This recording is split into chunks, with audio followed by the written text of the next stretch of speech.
यह उन सवालों में से एक है जो लोग मुझसे अक्सर पूछते हैं। वो पूछते हैं, क्या एक भिक्षु होना आसान है? तो मैं उन्हें जवाब देता हूँ, नहीं, यह आसान नहीं है। बहुत से लोग सोचते हैं कि भिक्षु बनने के बाद सारी समस्याएं अपने आप खत्म हो जाएंगी, जैसे कि आप किसी शांत बादल पर तैर रहे हों। लेकिन ऐसा नहीं होता। भिक्षु का जीवन भी उतना ही कठिन होता है जितना किसी भी और व्यक्ति का जीवन होता है। अगर आप ध्यान से देखें तो कोई भी जीवन हो, चाहे वह किसी भी स्तर का हो, उसमें कठिनाइयाँ, समस्याएं, चुनौतियाँ हमेशा रहेंगी। यही जीवन का स्वभाव है। यही बुद्ध ने हमें बताया था। बुद्ध का पहला आर्य सत्य क्या है? दुख। जहाँ जन्म है वहाँ दुख है, एक असंतोष का स्वभाव है, एक अधूरापन है, एक असंतुष्टि है। तो अगर आप सोचते हैं कि भिक्षु बनने के बाद आपकी सारी समस्याएं खत्म हो जाएंगी, तो ऐसा नहीं है। हाँ, कुछ समस्याएं जरूर दूर हो जाती हैं, जो कि इस जीवन शैली के कारण होती हैं। उदाहरण के लिए, गृहस्थ जीवन में आपको परिवार संभालना होता है। एक भिक्षु के जीवन में वह जिम्मेदारी नहीं होती। गृहस्थ जीवन में पति पत्नी, बच्चे, रिश्तेदारों के साथ संबंध होते हैं, ये सब भिक्षु के जीवन में नहीं होते। फिर आपको कई आयोजनों में जाना पड़ता है, पार्टियां, शादियां वगैरह। भिक्षु उन सब में शामिल नहीं होते। हम मठ में रहते हैं। तो ये जो समस्याएं हैं वे जीवन शैली के कारण स्वतः हट जाती हैं। लेकिन इसका मतलब यह नहीं कि भिक्षु का जीवन आसान हो जाता है। हमारे जीवन में भी अलग तरह की जिम्मेदारियां होती हैं। हमें भी बहुत सारे कार्य करने होते हैं। और इनमें से कुछ चीज़ें सच में आसान भी हो जाती हैं। असल में भिक्षु बनने के बाद आपका मुख्य ध्यान आध्यात्मिकता पर होता है, अपने मन पर होता है। भिक्षु वह होता है जो पूरी तरह अपने आध्यात्मिक अभ्यास को समर्पित होता है, अपने लिए भी और दूसरों के लिए भी। और जब आप इस पर काम करते हैं तो बहुत सी चुनौतियां सामने आती हैं। हमारे लिए सबसे बड़ी चुनौती है अपने मन को अनुशासित करना।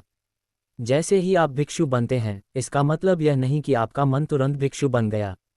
मैं हमेशा कहता हूँ, एक भिक्षु बनना शारीरिक रूप से कुछ मिनटों की बात है, लेकिन मन से भिक्षु बनना एक जीवन भर की साधना है। हम अपने मन को भिक्षु बनाने के मार्ग पर हैं। इसलिए समझें, भिक्षु का जीवन आसान नहीं है। जैसे किसी भी और जीवन में कठिनाइयां होती हैं, वैसे ही इसमें भी होती हैं। लेकिन मैं ये भी कहना चाहूँगा कि भिक्षु का जीवन कठिन है, लेकिन सुंदर भी है। कठिन इसलिए है क्योंकि जीवन की सामान्य कठिनाइयाँ इसमें भी हैं। और सुंदर इसलिए है क्योंकि यह जीवन शैली बहुत सरलता के साथ बनाई गई है। उदाहरण के लिए, हमारे पास बहुत सारे कपड़े नहीं होते, सिर्फ 3 चीवर वस्त्र होते हैं। सामान्यतः हमारे पास सिर्फ एक भिक्षा पात्र, आल्म्स बाउल होता है, कुछ किताबें होती हैं। बाकी सब चीज़ें मठ की होती हैं। जब हम मठ छोड़ते हैं तो वे सब पीछे रह जाती हैं। हमारे साथ जो कुछ जाता है वह बस यही 3 वस्त्र, कुछ किताबें और भिक्षा पात्र। ये जीवन शैली ही आपके जीवन को बहुत सरल और शांत बनाती है। हमारे जो विनय नियम प्रीसेप्ट्स हैं जो बुद्ध ने दिए, वे जीवन को सरल और आध्यात्मिक रूप से केंद्रित बनाने के लिए बनाए गए हैं। इसलिए ये जीवन शैली बहुत ही सादा, झंझट मुक्त और आध्यात्मिक अभ्यास के लिए उपयुक्त होती है।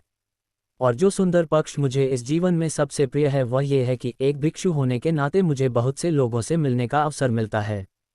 एक उपदेश देने वाले भिक्षु के रूप में मुझे ये सौभाग्य प्राप्त हुआ है कि मैं बहुत से लोगों से मिल सकूं। मैं उनकी बातें सुन सकता हूं, उनके विचार जान सकता हूं, उनकी समस्याएं सुन सकता हूं। और फिर मैं बुद्ध की शिक्षाएं उनसे साझा कर सकता हूं। और जब वे लोग उन शिक्षाओं से लाभ उठाते हैं तो मुझे बहुत आनंद मिलता है।